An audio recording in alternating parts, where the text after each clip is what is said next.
Kumusta po ang Christmas nyo? Happy. Happy. Basta wala tayong sakit, kuya, no? Matagal ka na nagmamaneho, kuya? Hadaan ka na ng mga disgrasya. Oo. Pero hindi ka pa na-disgrasya, ikaw mismo. Kasi may tanong ako tungkol sa disgrasya for our daily reviewer.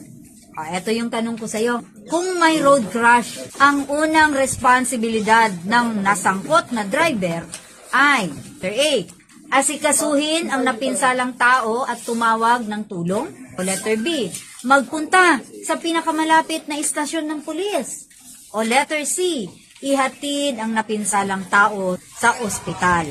Ang senaryo dito, kuya, ikaw mismo yung nasangkot, hindi ikaw yung nakadaan. Kasi iba yun eh, yung ikaw yung nakakita ng aksidente or ikaw yung sangkot sa aksidente. O sige, ano sa palagay mo yung tamang sagot, kuya?